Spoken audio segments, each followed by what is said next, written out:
Hi, and welcome back to week 2 of our Times Convert read along. This week we're doing chapters 10 to 17, and I call these accepting who you are chapters. So in these chapters, we've got kind of, again, this woven narrative that is partly about Phoebe, partly about Marcus, partly about the birth of America, partly about the raising of Pip and Becca. And all of these chapters really do pivot on this idea of who am I? Who am I at this moment that may change who I thought I was?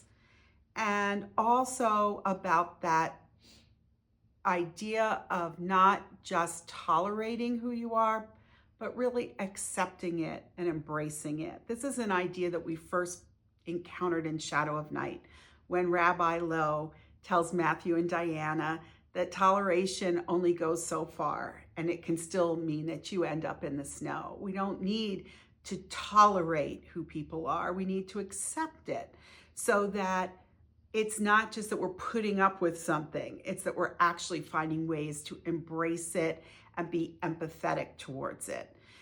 And if we look at these 4 cases of sort of accepting their new identity, I'm going to go from the small to the largest, I guess. I'll start with Pip and Becca. You know, Diana and Matthew are really concerned about how they are going to raise their children in a way that honors who they are and their special talents and their very significant differences from whatever the myth of normal is at the moment. And to do so knowing that the world is not necessarily a safe place. Now, I wrote those chapters 6-7 years ago, but I think that there are a lot of people today in the world who feel unsafe with who they are and with their unique gifts and their unique perspective on the world. So some of you may find upon rereading it that these chapters resonate with you quite differently than they might have when you read the book first. And for those of you who are thinking, wow, this is so up to the minute with where we are, well, I was worried about it in 2017. So it just goes to show you that historians often see a pattern emerging long before everybody else does and want to explore it. And of course, then we'll go to Marcus, because there's nothing new with this.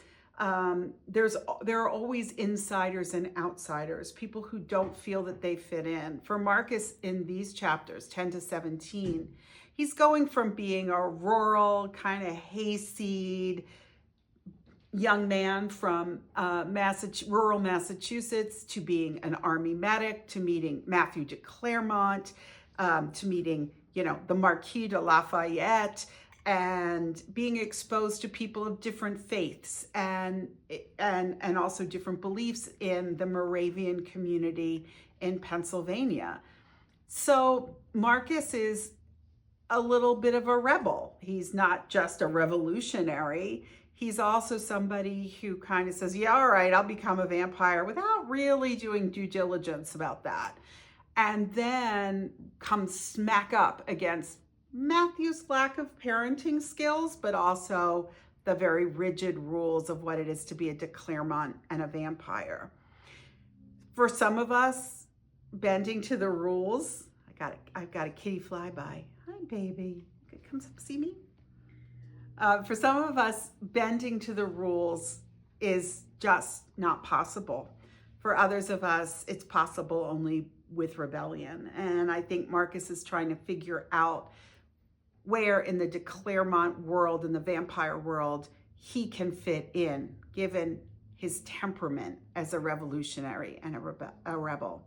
Then you got Phoebe. Phoebe in these chapters 10 to 17 has really starting to come to term with the sensory overload that is being a vampire. For those of you who are neurodivergent, you may find that you really resonate with Phoebe's journey of everything being too much, too soon, too overwhelming.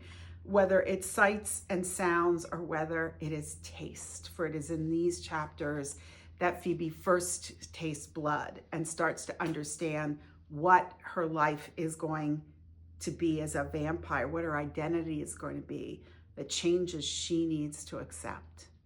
And then, of course, on the bigger picture, it's about America wrestling towards the end of the war with who they are, you know? Finally, it looks like they're actually going to win this thing and they're going to have their own nation to build. What is it going to look like? Who's going to have a voice? Who's not going to have a voice? There's a lot of elite patriarchal systems that are brought in from the old days under the king, brought into the new American experiment and kind of grafted into this new model. And it's not always a really comfortable fit, because on the one side, we're saying all men are created equal, but we haven't said anything about women, and we haven't said anything about children, and we certainly haven't said anything about indentured servants or the enslaved population, and we've not even acknowledged the Native American population.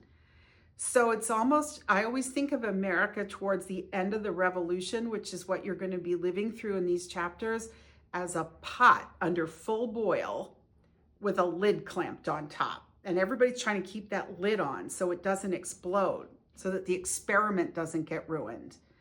But actually, the cross currents and tensions that were present were very, very volatile. And it meant that compromises and deals had to be made in stark opposition to our ideals as a nation, as set out in the Declaration of Independence. But now we're moving towards a time when we have to frame a constitution.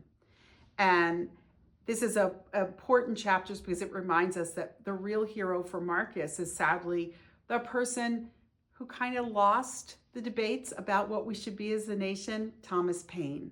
For those of you who haven't read Common Sense, you might find you want to do so when you're reading these chapters, because Thomas Paine was the true democratic idealist of the American Revolution. And when the Constitution gets drafted, his ideas about one man, one vote, about abolition of slavery, about a pure democracy are kind of cast aside for this strange democracy that is America's experiment, where, yeah, kind of it's a democracy, but really in a lot of ways it's got much more in common with a republic. Because really, as we know, it's the Electoral College that chooses our president, not the will of the people in a straightforward way. So some of us may take these chapters as an invitation to dive deep in to the person whose voice got shut down, the true idealist, Thomas Paine, who was absolutely Marcus's idol in the American Revolution. So we'll be back next week. We'll be tackling chapters 18 to 27, and I will have another video just setting those up in advance of our Instagram Live. So see you next week.